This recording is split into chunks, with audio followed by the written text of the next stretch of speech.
This podcast includes graphic depictions of true crime cases and may contain explicit language. Listener discretion is advised.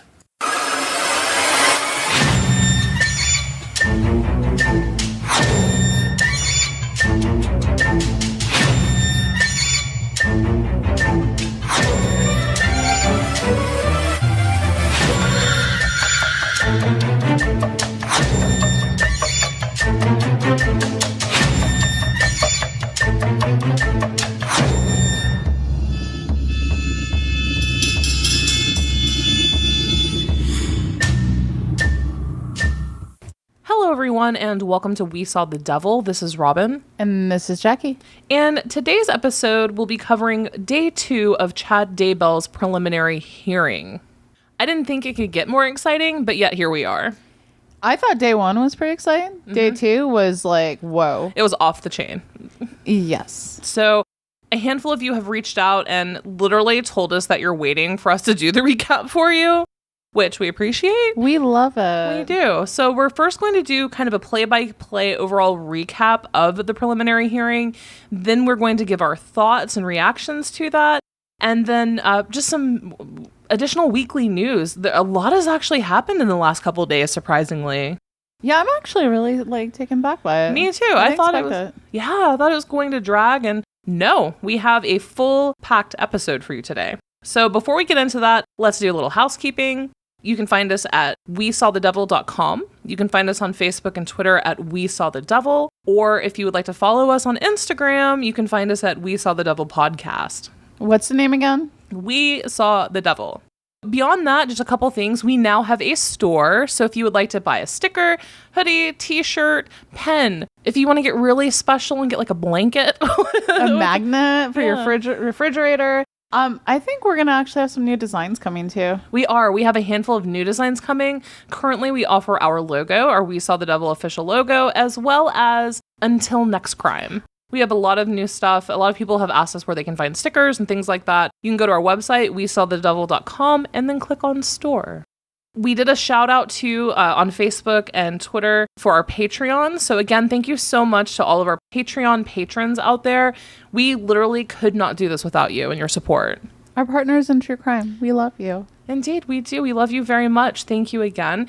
Postcards are going out this weekend. Your monthly goodies have been dispatched. Dun, dun, dun. So be on lookout for that, patrons. And for those of you who are curious about our Patreon, what we offer is we offer multiple levels for as little as $3 a month. It can be a shout out on social media for you or your business. It can be getting a postcard every month with our case of the month, a t-shirt, merch, stickers, true crime, a random true crime gift every month. And also, let's not forget about the insider information. Yeah, let's not forget about that. You work really hard for it. Yeah, we do try to actually investigate, reach out to people involved in the case. And so our Patreon patrons are privy to a lot of the insider and behind the scenes information that we can glean, similar to the Zulema Pastinas. That was for patrons only. And you can get Patreon only episodes, cases, ad-free episodes if you're tired of all the freaking ads, and a really cool Facebook community where we sleuth and talk about Lori Vallow 24/7. And it's not just Lori Vallow. We talk about other cases of interest, and everyone seems to become really close. If you would like to support the show and you like what we do, please consider becoming a patron. Let's get into it.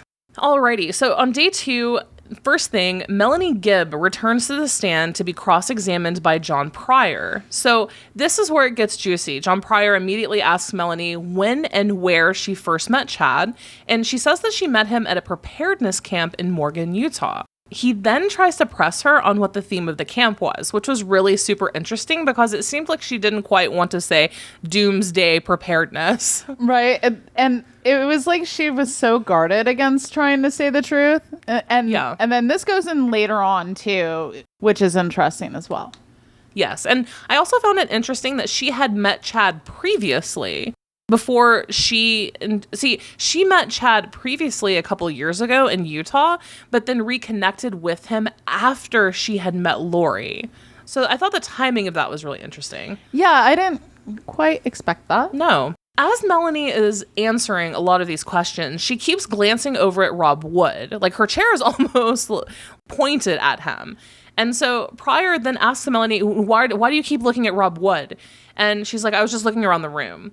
What really struck me is that Melanie Gibb was so sassy and defiant and had such an attitude when she first hit the stand. You know, to me, that just...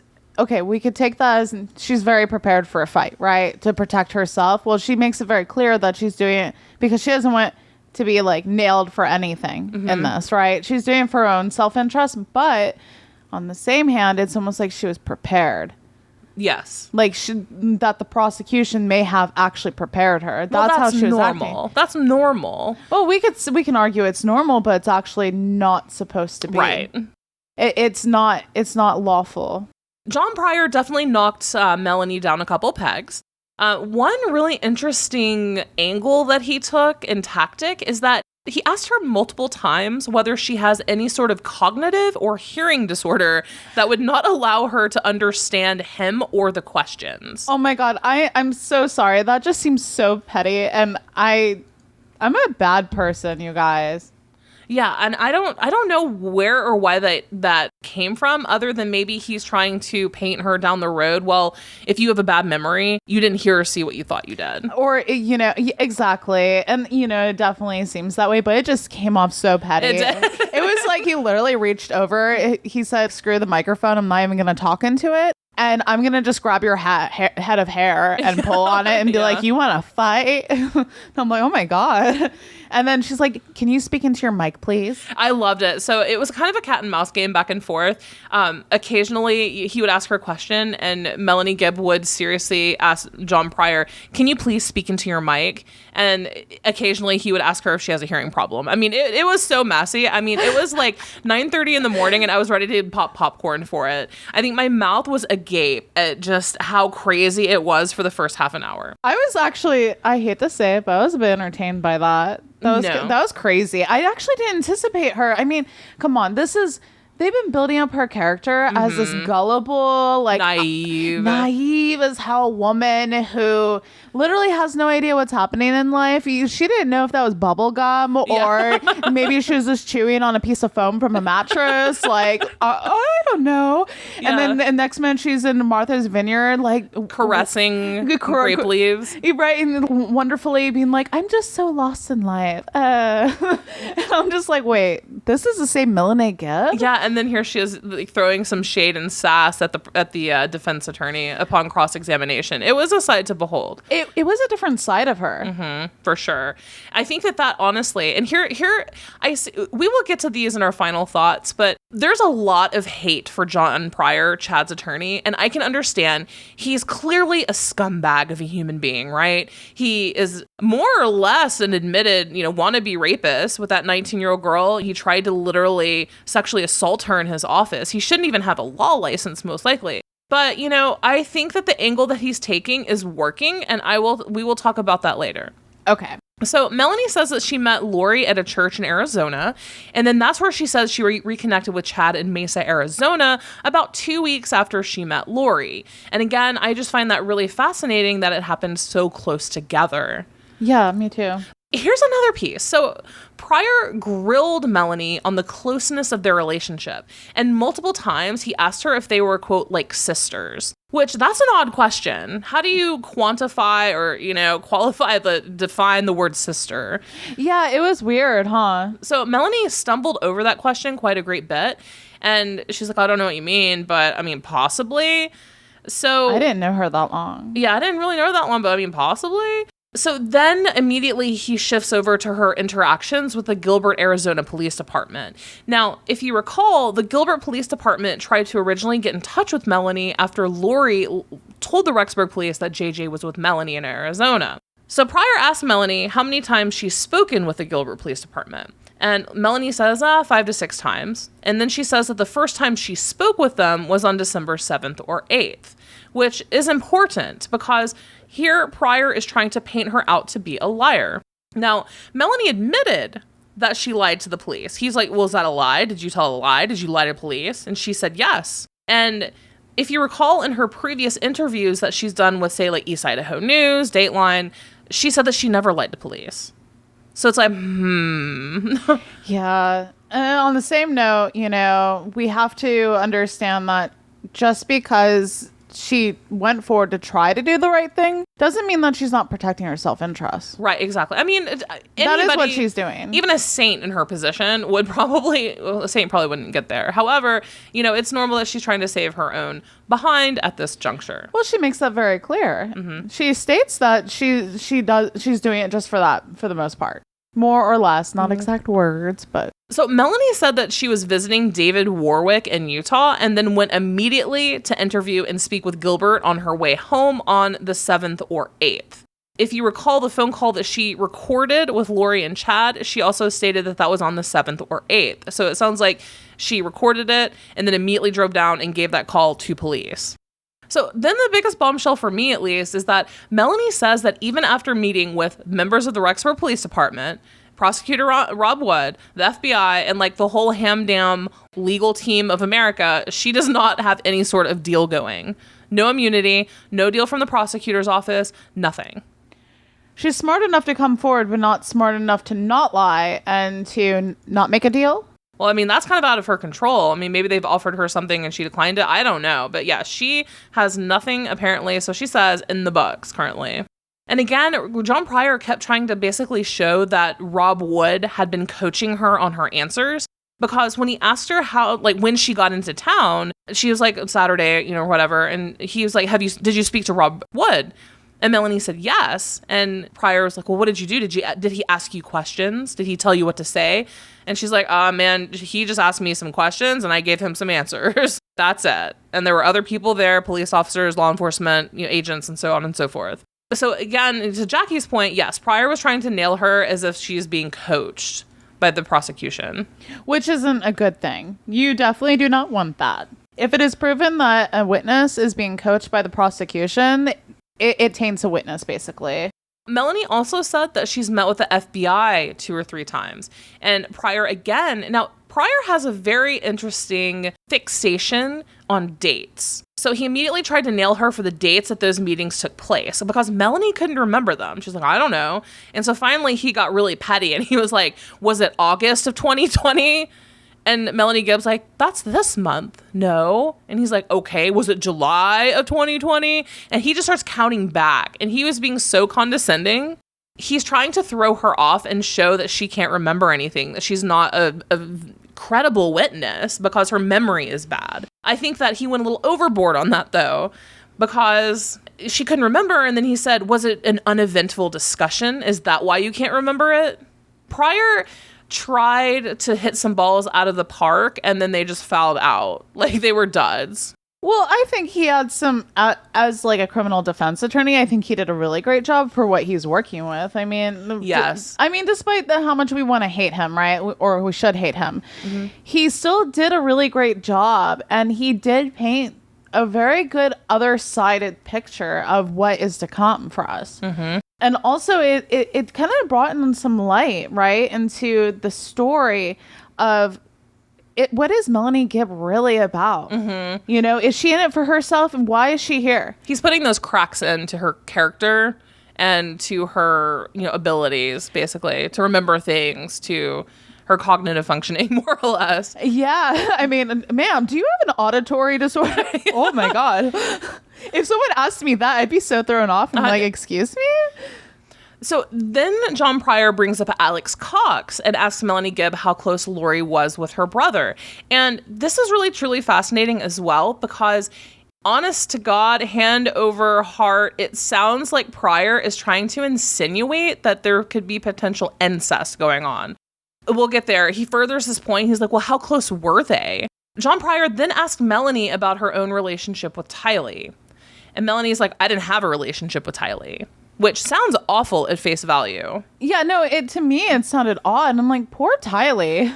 But Pryor then asks about Melanie's relationship with JJ. And Melanie's like, well, I tried to communicate with him, but he didn't really, try to communicate back with me. So there wasn't a relationship there either. A really low dig that a lot of people are criticizing is John Pryor then asks Melanie if she herself has an autistic child, and she says she does. That just felt grody, uncalled for, and really kind of irrelevant. I actually disagree with you on that. I actually find it to be relevant because I find that it's a bonding experience for most mothers. And in the way that you relate to someone, because having a special needs child is a very particular situation to be in, and it can be very difficult, and those struggles can be shared to one another. And I think that having that element and then completely not having any type of connection with her children is odd. Yeah, well, I mean, we'll talk about more about Melanie Gibb in a moment, but this is the woman that completely abandoned her own children to special needs or not. So, I don't know. It just seems odd. It seems weird to me because I've met a lot of people who are listening have children and they understand. We bond over our kids. We bond over the things that we love. If you have an autistic child that you love and your best friend or a new friend or whatever happens to have an autistic child, you know, there's no way that you're not going to have anything to do with their child. It's weird. Yeah, you'll talk about parenting tips, milestones, things like that, education, how they're doing. You know, none of the people involved in this entire circle, it sounds like Lori, Melanie Gibb, or Melanie Pulowski, no one cares about their damn kids. Like, afterthought Grand Central Station. And I think this goes into some of the dangerous ideology that they've been following. Pryor then asks Melanie about her and David Warwick's trip to Rexburg. Now, this is the weekend of the 22nd and 23rd, where we believe now that JJ was murdered when he was last seen. So important. And an interesting piece that she brought up was that she says on September 22nd, she and David and Alex Cox, Lori's brother, went to a piece of land in Rexburg. Chad showed it to them and was encouraging them to build on that land, encouraging David Warwick to buy and build on that land, which is like, what? Which leads me to believe that that David Warwick himself was comfortable enough or close enough to Chad for Chad to be like, hey, you should buy this land near me and buy on it, build on it. Now, I don't know if my memory is going to serve me well on this, but did they actually directly ask David Warwick about why he was going to buy the land or considered it? I do not believe so. I think it's weird. It is weird. I feel like if David tried to distance himself from everyone, but I feel like if Chad felt comfortable enough to be like, hey, let me go show you this land, you should buy on it and live near me. Like, I feel like there has to be some sort of personal connection there in some capacity. How many cases do you see where people are sharing the same religious thoughts that have extreme elements to it and then end up wanting to live on the same part of land? A lot. I'm sorry. What? Is that not a cult? Wait. Yeah. They don't do that in cults? Okay. Now, when does the Kool-Aid come in? Right. Or Flavor Aid. Actually, they use Flavor Aid in Jonestown. So later that evening of that day is when Lori, Melanie, and David started to record the podcast. And Alex was coming in and out of Lori's apartment. And I remember he finally later that evening brought JJ home late that night. And remember, everybody was, Melanie was like, oh, it just seemed like a really tender moment. So that stuck out to me. Again, right after that, John Pryor asks Melanie again, well, Alex seems to follow everywhere where Lori goes, right? He quit a job to move to be with Lori. Again, in my mind, I mean, what first comes to the forefront is incest, an unhealthy, unnatural, weird, codependent, potentially sexual relationship. Oh, yeah. And then he asks, the sleeping arrangements. And that's actually really, really interesting as well, is because he's like, okay, well, Melanie, where did you sleep? Where did David sleep? Where did, everybody sleep? To me, I felt like he was painting the picture of the environment and trying to locate where JJ would be in the story. You mean to tell me that you're staying at someone's house and you don't know, and you didn't see him? That he was in his bed? Nothing like that? Mm-hmm. So maybe it's a two-sided thing. Maybe it's both, right? Maybe. To me, that's where my mind was. I'm like, where is JJ and the whole grand picture of all of this? While they're there staying, hanging out, nobody's like, where's JJ?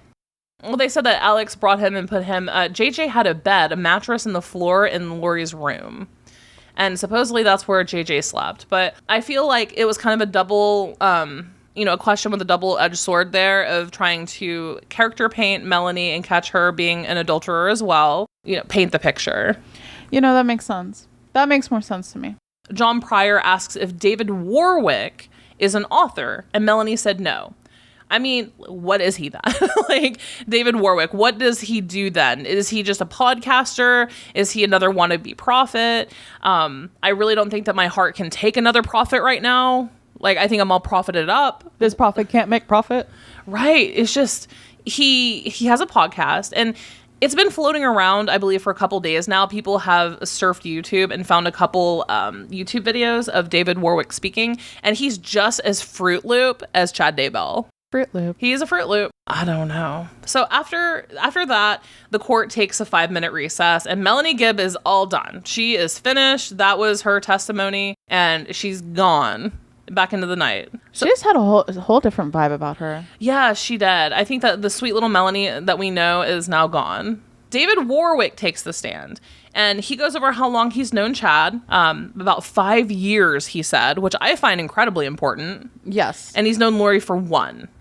He says that he never met or saw Tylee, but he did meet JJ that weekend. And he also recounts the evening of the 22nd when Alex brought JJ in. And he says that JJ was not there the next morning. And then he talks about how he himself spoke with Lori, and Lori said he seemed possessed. He was climbing the cabinets. He knocked over the picture of Christ, supposedly. And he said that Lori told him that he was so out of control that she had Alex come to get him. And then that was it. That was David Warwick's testimony. Oh my God. It's so weird. I feel like this was almost like a cosmic joke from a zombie movie where they can't say the Z word. I know, but what was the ultimate funny part of... We were laughing so hard. David Warwick was looking so clueless. And he would be asked a question and then just sit there. Oh, no. What was pretty... Okay. I'm a jerk sometimes, but it was pretty funny when he was like, do you have an auditory... Does Melanie have an auditory disorder? That whole spiel again. And over. And David is like, huh? And literally as a response, what? Yeah. Because he couldn't hear him. I'm like, oh my God. I'm like, is this really happening right now? It's a cosmic joke. Yeah. I was like, oh, that's so messed up. Yes, David Warwick really actually did have an auditory dysfunction, and he had to get a little headphone, little set of headphones that piped out so much feedback. I will explain that one real fast. Sometimes headphones have amplifiers in them, and they give bad feedback, and it just seemed like it... they just didn't think it through with the microphone, and it just gave off too much amplification, so it just kept being that annoying sound, like the screech. Yeah. Ugh. It killed me. It was like nails on a chalkboard. I'm not laughing at anyone's disability, but it was just so funny that John Pryor tried to rub it in Melanie's face and throw her off over and over and over, and then lo and behold, David Warwick does. He walked into that trap. He did. He's like, yes, I am. So anyway, the next person to the witness stand was Madison County Sheriff's Office Lieutenant Jared Wilmore. And the deputy prosecutor took over for Rob Wood in questioning. And now Jared Wilmore is the one who oversees the Tellmate phone system. And he has listened to Lori Vallow's calls for the prosecutor's office. And he ended up recalling one call from Lori to Chad on June 9th. Now, June 9th, yes, that is the day where law enforcement raided Chad Daybell, served the search warrant, and excavated his property and found the children. And we're going to go ahead and play that right now. A call from and paid for an inmate at Madison County Jail. This crime is subject to recording and monitoring. If you don't wish to talk, hang up now. Thank you for your silence. Hello? Are you okay? So they're searching the property. The house right now? Yeah. Yeah. Anonymous. So Mark means will be talking to you. Okay. What, are they in the house? No, they're out in the property. Are they seizing stuff again? They're searching.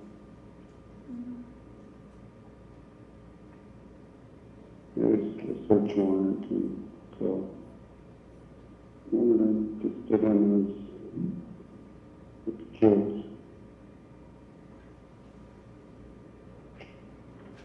Okay. Yeah, so you tried to set up a call. Glad you called. Yeah. So we'll see what transpires. Okay.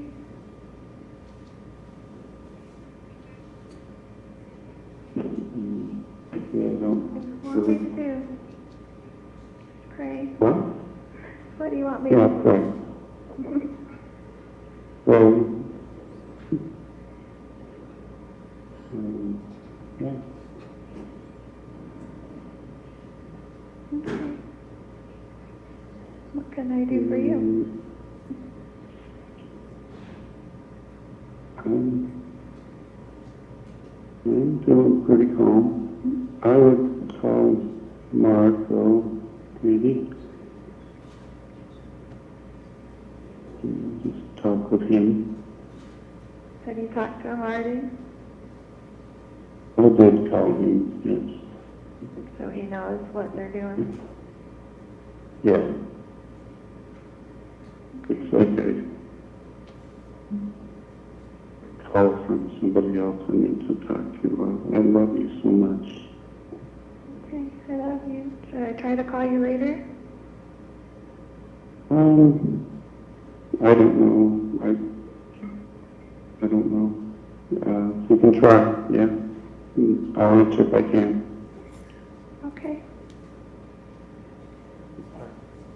I love you, and we'll talk soon. Okay, baby. I love you. Okay. Love you. Goodbye.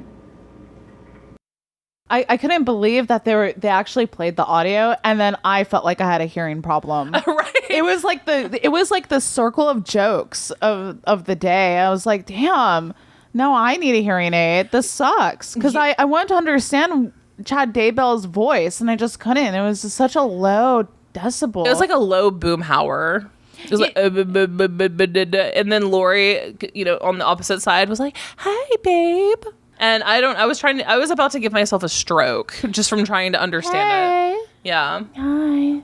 Yeah. I was like, oh, that annoying voice. She's terrible. So just quickly, because it's a very short phone call. So the setting is that Chad is likely in his car and he's watching his property getting searched. Like, he knows he is effed. Like, he's screwed at this moment. You're effed, buddy.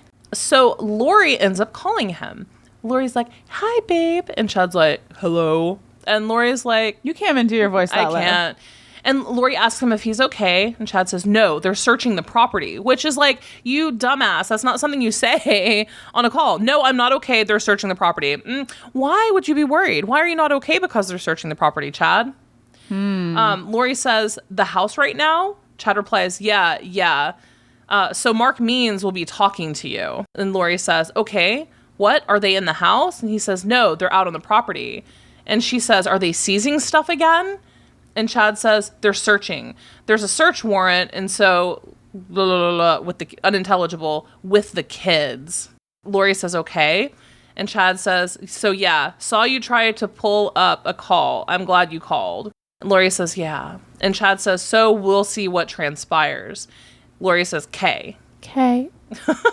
And then Lori says something very interesting. And she says, "What do you want me to do? Pray?" And Chad says, "What?" And Lori says, No, don't pray. Lori says, "What do you want me to?" And then Chad interrupts her and says, "I'm sorry." And then Lori laughs. And then Chad said something unintelligible. And Lori said, "Okay, what can I do for you?" And Chad says, "I'm pretty calm. I would call Mark, though. Can you just talk with him?" And Lori says, "Have you talked to him already?" And Chad says, "I've tried calling him since." And she says, "So he knows what they're doing?" And he says, "Yeah, looks like I've a call from somebody else who I need to talk to, honey. I love you so much." And she's like, "Okay, I love you. Should I try to call you later?" And he says, I don't know. You can try. Yeah, I'll answer if I can." And Lori says, okay. Chad says, I love you and we'll talk soon. And she says, okay, baby, I love you. He says, okay, love you, goodbye. Chad's demeanor during this call is not happy. No, it's suspicious. And it kind of almost is like the most guilty phone call you can make. Being nervous about them searching the property. Yeah, why would you say that? He doesn't sound, I'm sorry, he does not sound very bright. He sounds like he's on the low IQ end. He really does. And nothing against low IQ individuals, you know. It's just, if you're going to potentially be the mastermind behind a crime, you kind of want to have all of your escape plans and escape chutes in order and, you know, ways to get out of that. You don't make it even says that the call is freaking recorded. You're not like, I'm worried they're digging where we have bodies, you know? So I don't know. Well, it's just dumb people do dumb things, Robin. If you're dumb enough to commit a crime, there's a chance that you may be dumb enough to not be able to like get away with it. No, it's true. And you know, Lori sounded like the doting, caring, you know, loving wife, I guess, at that point. I do wonder if her saying praying was code for something. He did cut her off and then kind of change the topic. Maybe I'm just reading way too much into that though. Yeah, I don't know. I mean, at the end of the day, what I think happened is I think that Chad was sitting there in his SUV, and you know, another FBI agent has already testified that Chad kept looking over his shoulder, right? So I believe that Chad and his little potato head life dream of banging the hot blonde cheerleader, ending up lounging on the beaches of Hawaii, using up Tammy's life insurance money, all of that came to a screeching halt in that moment when he saw them around the pond in the fire pit. Yeah, I'm pretty sure. Lori sounded comforting and sweet. We all know that she's not comforting or sweet, so she likely had an ulterior motive there as well. I don't know. It was a cluster, but it was really interesting hearing them interact for the first time. Yeah, and it's also, is it just me or is it just kind of odd when you hear Chad Daybell's voice and how he speaks? It doesn't look like he would speak that way. No, it doesn't. I mean, he literally sounds like a Claude. Okay, I guess I didn't anticipate his conference either and how he presented himself. No. I was like so thrown off. I'm like, wait, what is this? This is a hot mess is what this is. Yes. He's making me feel uncomfortable. I need to go. So the next witness up was FBI Special Agent Steve Daniels of ERT. And he is a senior team leader of ERT out of Salt Lake City, Utah. And he basically testified that 1 week before they searched Chad's house, the team came up with a plan. So this was in the works for at least a week. And the fire pit was the number one priority. And they ended up finding a gravesite by the pond, which ended up being JJ's. And so Agent Daniels does a play-by-play of the discovery and excavation of JJ's remains. He really goes into graphic detail. It's so sad. And he does mention multiple times the sheer amount of duct tape found on JJ's body. Then he shifts focus to the fire pit area. He talks about the animal bones that were discovered first, and then also that he smelled the odor of decomposing human remains. After they started digging a bit, they found that partially melted green bucket with a mass of partially charred flesh. And he said that some of the flesh in that was actually still pink. He said beside the bucket, there was a skull, and they bagged up everything that they found that day. And that also included a human jaw as well as some teeth. I believe that's how they identified her. That is partial dental, it seems. Now, what was shocking to me to learn is that the team tried to lift up the remains, but then they fell apart. Ugh. That large mass, he said, and then it all fell apart. How horrible. It was a gut punch all over again. Yeah, it's just so incredibly sad. Hearing that actually made me like really cringe. Me too. Just like this whole new level of sadness and just be like, oh no. Yeah, it really did. And, you know, he talks about how they were bagged, how they were cataloged and sent. He then actually talks about how he was first at Chad's home on the initial search back in early January. And then he also mentions that there were photos of cell phones seized from the home, and then those were admitted into the record. So again, common theme of this family, for some reason, all the players involved, is the ungodly amount of cell phones that people have been seizing and digital communications. It's weird. Now we're at lunch. They take an hour lunch, and then John Pryor cross-examines him. Most of it's generic questions about how ERT works, methods and procedures they use to excavate the site. And then also talking about how deep the burial sites were. So it looks like JJ's burial site was 1.5 feet deep, and then Tylee's was 2 feet deep. There are a few random questions about the grave site, but that's pretty much it for Agent Daniels. Then we move on to Fremont County Lieutenant Joe Powell. He is brought to the stand and asked questions about the handling of evidence. How are they bagged? How are they cataloged? How are things like that? He answers them. It's a pretty short segment, and then the next witness is called. The next witness is Fremont County Detective Bruce Mattingly. He talks about processing the digital evidence seized from Chad Daybell's home. Hi, I'm Bruce. Right? There was no cross-examination of Bruce. And another really interesting piece to me, another big news moment, is FBI agent Gary Liu is an FBI forensics examiner, and he works for Computer Forensics Laboratory. Now, he's asked questions about how evidence is processed, cataloged, and handled. And Gary's impressive. He is very impressive. He has so many certifications because he went on for like an hour. I'm pretty sure. I was like, dang, is he going to stop? He spoke about an LG cell phone with a glittery purple case. And it was locked, so he sent it to the FBI unlocking unit, and then they sent it back to him. And he admitted that he was able to parse data from it. So he actually got something off that phone. Now, when they were talking about said phone, Chad did not look happy. The camera was actually solidly on Chad, and you could see him swallow really hard, and he looked so nervous. His demeanor had completely changed. He did the weird nose flare thing. Yeah. If you've noticed Chad, when he gets really upset, he has this grotesque nose flare where it looks like he's trying to like open a new portal to his fucking brain. Yeah. Oh, sorry about that word. Sorry. he tries to open a new portal to his brain somehow, and I'm like, oh, okay. Yeah. It was really, really odd. I wonder what is on that phone, whose phone it is. There's something on it that Chad does not want people to be privy to. That is clear. He has not been very good at not telegraphing his feelings. Negative. He is transparent to me.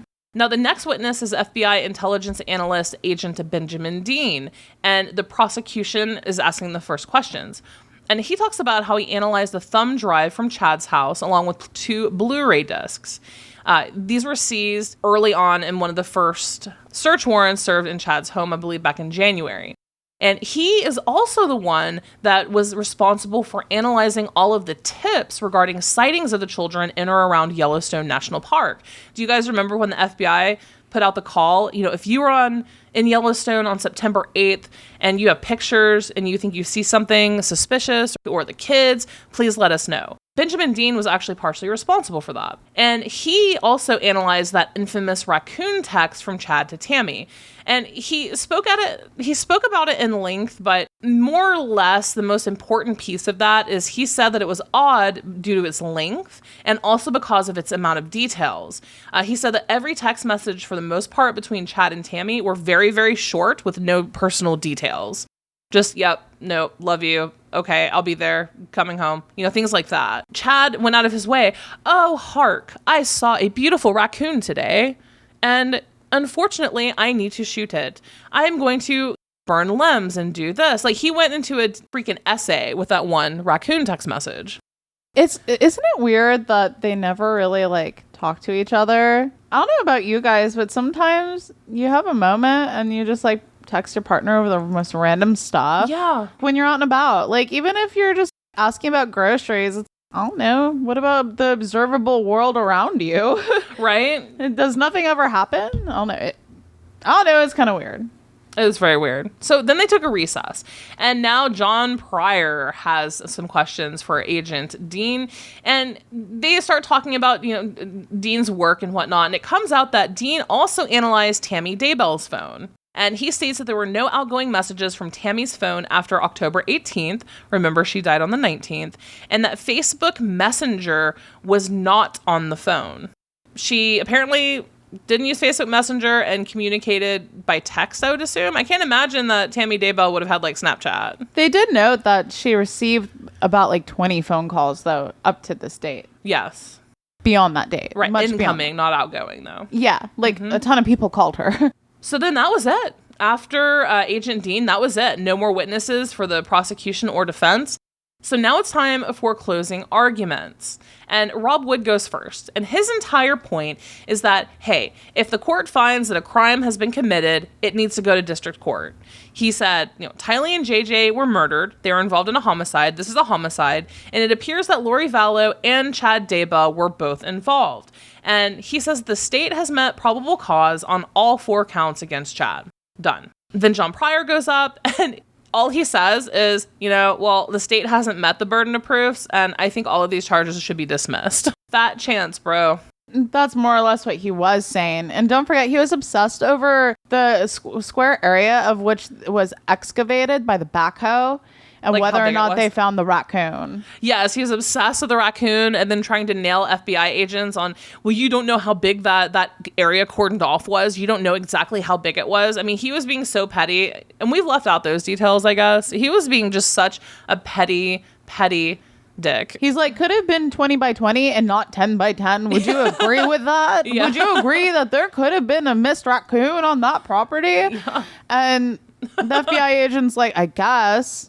We found bodies, though. Like, hello? In this pet cemetery, he's like, we found, some animal remains, and then asked him about the anthropologist that was on site, which is, context-wise, for John Pryor, could be important, but he just did not hit that home at all. No, he did not. That was it.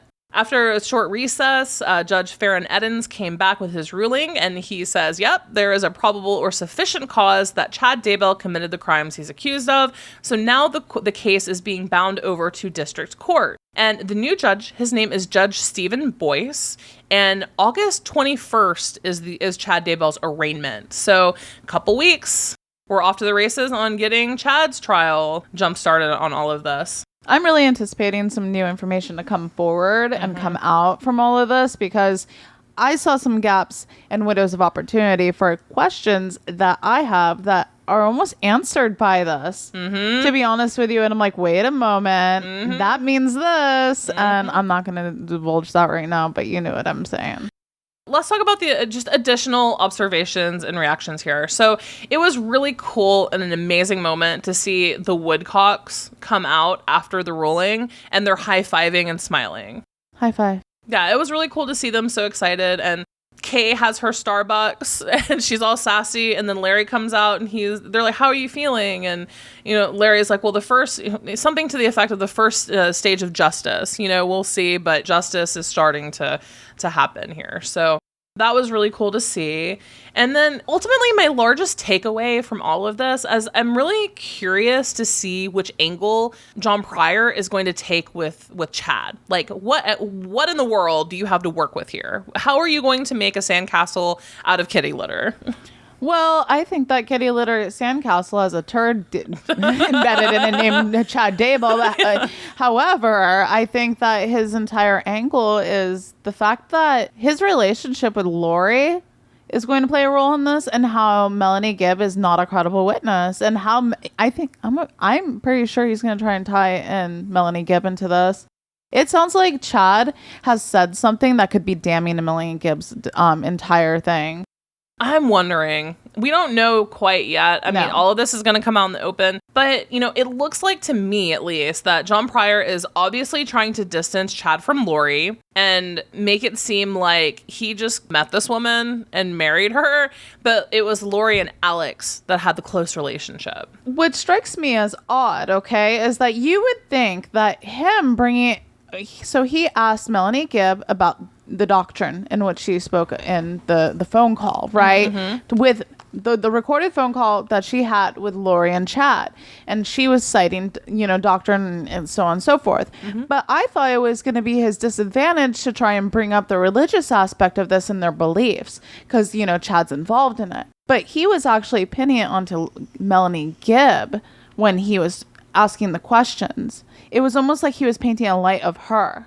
Yes, because, on the phone call again, Melanie pointed out that Chad was married when they started getting involved. And then, you have to recall, too, that this trial is going to take place most likely with an LDS judge, with an LDS jury, and an LDS community. So doctrine and wordplay and pointing out Melanie Gibbs' she's a hypocrite in a lot of ways. You know, it seems like most ways. And it seems like she's actually been accused of adultery in the past for leaving her husband with her children, abandoning them to go on her life mission of finding, I guess, and, you know, someone else to tell her what to think and feel. But what like I want to take away from this too is that I had a life lesson that was taught to me by one of our Patreon members, and she literally said that just because she's involved in some seedy stuff, she's probably not a really great person, but she's trying to do the right thing. Yes. And it's really hard for me to not personalize my feelings of, but you could have done better on her, you know? And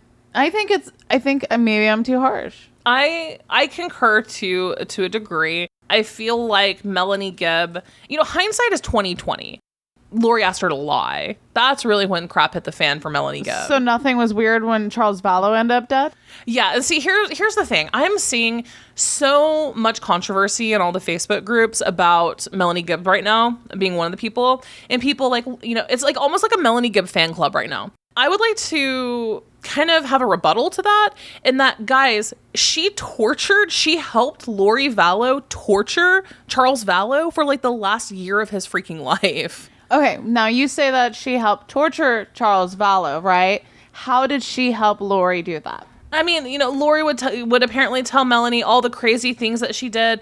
She locked him out of the house. She stole his car. Moved his car, you took all of his belongings, left. I mean, you know, don't forget that all along this time, Lori knew Melanie Gibb, and Lori was threatening to kill Charles and saying, well, I had a vision, you're going to die. Oh, you're not going to die. Well, then he wound up dead. It's just, you know, Melanie Gibb was there. She was Lori's best friend. So do you think, and remember again, one of her previous interviews, she was like, Lori and I were together for hours every day. And then all of a sudden, magically, the day comes where Charles ends up dead. And then magically, Melanie Gibb didn't hear from Lori for 4 days. Lori didn't tell her that Charles was dead. And that's your best friend in the world. I call bullshit. And furthermore, guys, don't forget that Melanie Gibb is the one that name dropped Jason Mao.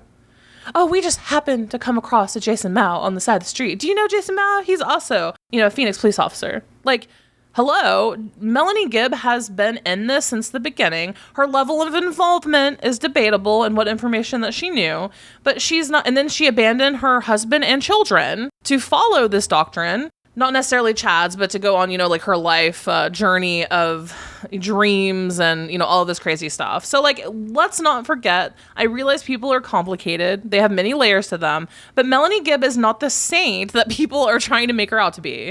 And I think that's a very interesting point, right?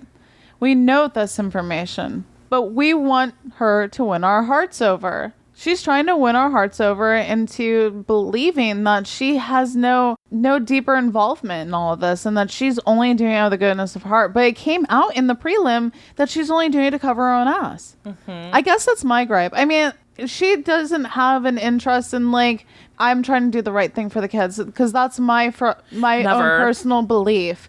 Her own personal belief is that I don't want to go down for this. Yeah. And and here's the thing is that I know a lot of you are thinking, wow, why are these two going against how I feel right now about Melanie Gibb? Melanie Gibb is just trying to do the right thing. She's doing her best. I don't know how I would feel if I was put in that situation. You don't know how she'd feel if you were put in that situation, et cetera, right? Mm-hmm.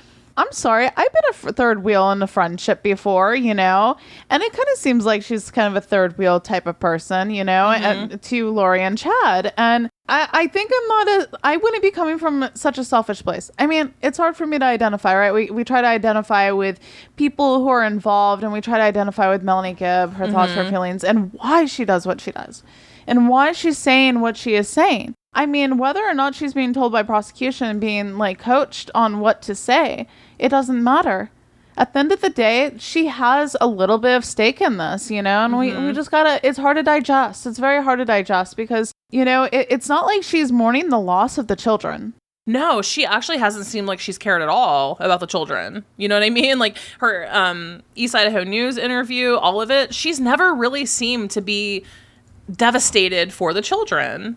I mean, my God, I've never even met either of the children, and I feel like I have more devastation in my emotions than she does. And this is something that I love about our, people who actually listen to us, and a lot of you that I've interacted with, is that a lot of you are mothers. And I'm not even a mother. I have dogs, you know what I mean? Mm-hmm. And I can feel the pain and loss of children. Maybe I care more than the average person. It doesn't matter. Yeah. If you're a mother and you hear someone's done something atrocious to another child, it just hits more at home. Being like, I would never. You start thinking about, my child was difficult at this time, but I would never bury them like that. I would never hurt them. I would always protect my children. And when someone fails as that, if my best friend failed to protect their children, I'd be so disgusted. Yeah. No. My reaction would be way stronger than just recording the, Yeah.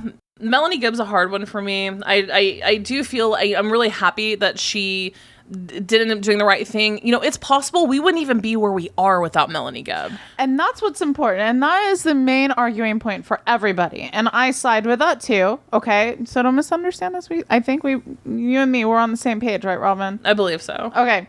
So had she not come forward, we wouldn't really have much. Mm-hmm. And that's sad. Yeah. That's scary. There are so many different theories floating out there as far as why there haven't been additional charges, put out on these people. And we'll cover a couple news pieces and whatnot, but we have Tammy Daybell's autopsy results, which are supposedly back.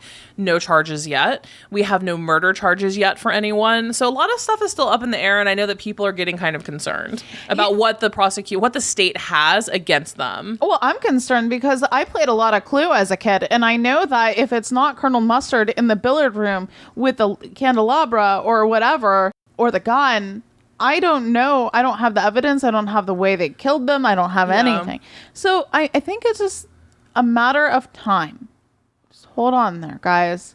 I think that time is going to tell us the truth. We will see. We have a lot of time. And in the meantime, time is not good for Lori and Chad because they can't communicate with one another. I mean, I'm sure there's speculation that they're communicating, to one another via their attorneys who just, happen to work in the same building, an office. But, something else that's been speculated, because John Pryor's entire angle of this is to obviously separate Chad from Lori and Alex, right? Because Lori and Alex are a package deal, so he needs to separate Chad from them. Is someone flipping on the other? Is Lori flipping on Chad? Is Chad flipping on Lori? And there are various reasons that could cause this. So let's just say that Lori flipped on Chad, right? From what we know right now, there's less evidence directly connecting Lori to murder. From what we know at least, there's no cell phone pings of her being on Chad Daybell's property. There's, no full information really pinning the murders on her. It would make sense, because she is so conniving and crazy, that she actually made this like her last chance escape route, is to throw Chad under the bus. Lori can also say that Chad was a cult leader and that she was drawn in by him, manipulated by him, that she was easily manipulated and Chad taught her all of these things, almost like Charles Manson, basically. And that she was just this innocent little housewife manipulated by this cult, cult author. Let's say Chad flipped on Lori. Chad, and as it was stated by himself, Chad couldn't divorce Tammy. She was basically the only breadwinner of that relationship. And if he did divorce her, he would have to pay alimony. And then likely because, again, LDS community, LDS culture, his book sales would then tank and take a downturn. So he wouldn't even have a business. He would come out losing in every single avenue if he had divorced Tammy. Didn't he also have that huge baptism book too? That almost every single LDS member does see? Yes, we were told too and shown a picture of a baptismal book. It was written by Chad Daybell and told that it is present in a lot of different wards and whatnot throughout like Idaho and so forth. So if you are a listener and you live in the Idaho area and you have seen one of these baptismal books, please let us know. I'd be very, very curious to get your response and take on that. I don't know. It sounds like one of them, because now where we are, one of them is probably going to flip. My money is on Chad flipping, to be honest with you, based solely on the angle that Pryor's taking, as well as the fact that he has more to lose. I mean, the kids are in his damn backyard. He has far more to lose than Lori currently. I think that they would both benefit from flipping on one another. It's true. But here's the thing is that how does Melanie Gibb play into that? We'll see. Don't forget that she's going to be, testifying in the grand trials as well. So another interesting tidbit is that Lori's attorney, Mark Means, the idiot, he was seen in the back of the galley on Tuesday. He was actually in court watching all of this. That was really interesting, especially leading into today's big news that dropped that Lori waived her right to a preliminary hearing. And are you guys as devastated as we are? I was so let down by that. I really was hoping that I would be able to watch that. I mean, I couldn't imagine being more let down by something than her waiving her right to have the preliminary hearing. I was really looking forward, like I said, I've been looking forward to it because I wanted to see what evidence they have against Lori and what angle they're going to go out. Now it's completely going to be blind. Yep. Which is actually almost smart in a way, right? Because how they were doing the preliminary hearing for Chad, they got a little sneak peek of how that was playing out with the prosecution. And the angle that they were taking, yeah. Yeah, and now the veil is going to protect Lori. Oh, the veil. Now, there are a couple reasons why she could have. We were all looking forward to watching Mark Means be a total bumbling idiot and a failure. I know. But, Lori waived her right to a preliminary hearing, and it possibly could have been done. Probably it was smart, to be honest. So a couple of reasons why people waive their right to a preliminary hearing. One is money. They're low on funds and they don't want to have a preliminary hearing to pay for, all that attorney time and so forth, racking up the bill. Another one is that, say, Mark Means, her attorney, could be afraid that testimony provided at a preliminary hearing might lead to additional charges for Lori, because that is a possibility. If a preliminary hearing, happens and someone says, well, I saw her murder a child, some witness comes out, then guess what? Murder charge. I mean, that's obviously a gross exaggeration and an example. But if a witness comes out and in testimony that she committed a crime, there could be additional charges. So waiving her right to a preliminary hearing prevents that from happening. Another one too is, let's just say that Lori could potentially plead guilty and she doesn't want to face, say, the Woodcocks in court or her son Colby or Melanie Gibb, or other people. So a preliminary hearing, if she knows she's guilty, if she knows that she's likely going to go to jail, she would just waive the preliminary hearing and be like, well, I guess I'll just take my chances in court. And then the last one is Means was likely watching Chad's preliminary hearing for the whole thing, possibly Lori was too. And Mark Means just wants to get all the discovery stuff to happen as soon as humanly possible, because what that will enable him to do, if he can just waive the preliminary hearing, get to discovery, he can see and get all of that physical and digital evidence that Rob Wood and the prosecution has, the state has. If he's like, well, we're screwed here, let's just go for the long game. It could be a variety of reasons. I think in Lori's case, perhaps money, because she didn't have a terrible amount of money. Wasn't she kind of suckling off Chad's teat? Financially speaking. God, does he have teats? Does he have teats? I believe that he was. Lori, I think, has a better here's the thing. I think that Lori has a better possible defense in her case, but she has the shittier attorney. So it may have been in her best interest to waive that right. Right, exactly. Now, Chad doesn't really have a defense, but he has the better attorney. And, that raccoon text message proves that he was probably home that day. Depending on his cell phone pings, he was probably at home that night. And regardless, though, he didn't just sit at home burning limbs, quote, limbs in the fire pit. And while Alex Cox marched right onto his property with Tylee potentially and was there for over 2 hours. I speculate because the text message states that he shot a raccoon, and I'm like, did he shoot Tylee? Yeah, see, that's another piece there. It's almost like he gave the evidence up, being like, okay, I did this, and I need to send out a text message so I can cover up this thing. Yeah, exactly. That's real bad. Which the FBI analyst says that it was like the longest text message he'd ever sent to his wife ever. It just makes no sense that, Chad doesn't really have a defense. Alex is on his property for 2 hours. How many of you, I know a lot of our listeners, a lot of you live in Idaho and you've been to Chad's property. Now imagine that small home and where the fire pit and the pond eventually, the pond, but where that fire pit was.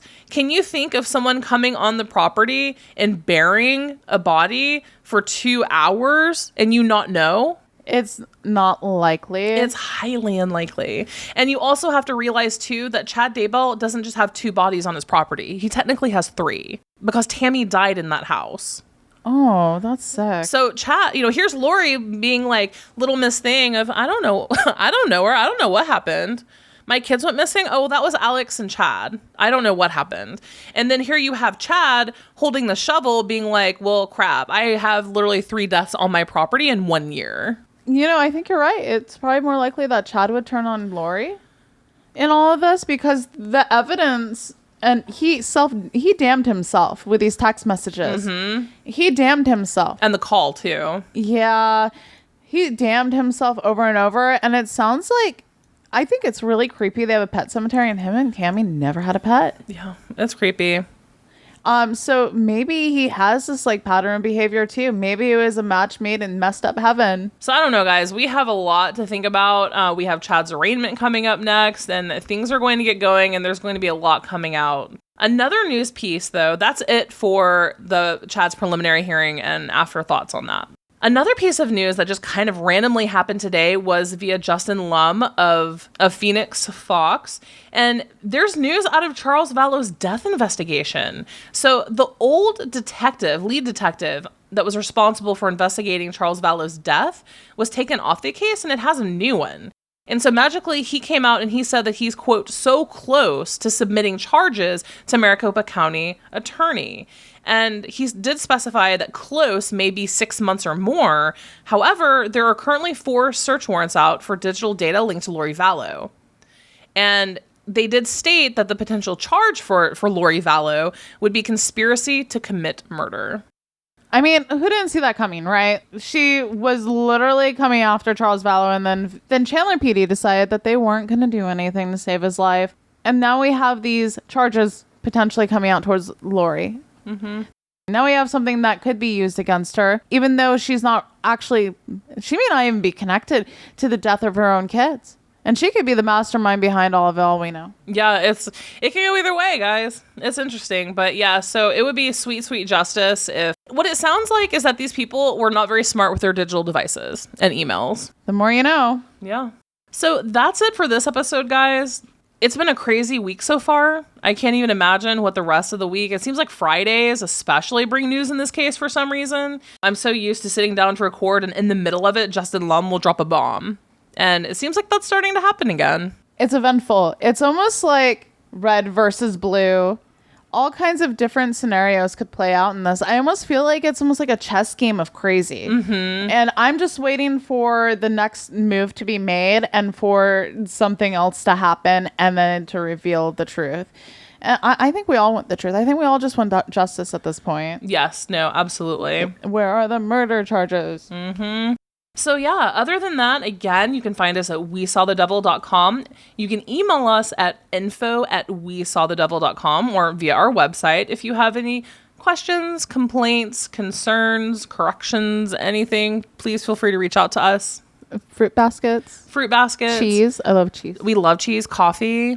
Yeah. Okay, but not cheese that's like gonna get like all moldy, okay? Don't moldy cheese us. And yeah, you can find us on Facebook and Twitter at We Saw the Devil. And again, Instagram at We Saw the Devil Podcast. Again, we have to promote our Patreon, of course. So if you like the show, considering backing the show financially, please take a look at our Patreon. That's Patreon, patreon.com/We Saw the Devil. There are a variety of tiers from as little as $3 a month, and you can get really cool stuff like posters, merch, postcards, ad-free, special episodes, a really, really, really cool community where you can talk to people, fellow sleuthers, and it's kind of become just a massive family. And now, guys, would be the time, I would say, to jump into our Patreon because we have our August case of the month coming, and the postcards are going to be going out this weekend. So make sure you sign up for our Patreon before August 15th in order to get in on the cool postcards, merch. We had really cool gifts this month. Yeah, we've been trying to really work hard on thinking, okay, what can we give them that I would want? Yeah, exactly. So this month's true crime gift is great. And then the ones for our executive producer level, it's amazing. Actually, I'm going to say we love shopping for you guys because during COVID, it's not very easy for us to just go and be like, I'm going to go to a mall today. Yeah. So it's actually been really therapeutic. I mean, shopping therapy is a real thing, okay? Not to sound silly, but I love shopping therapy. And me and Robin, we've been having a lot of fun getting stuff for you guys. That's true. Again, guys, thank you for listening. We love you. Until next crime.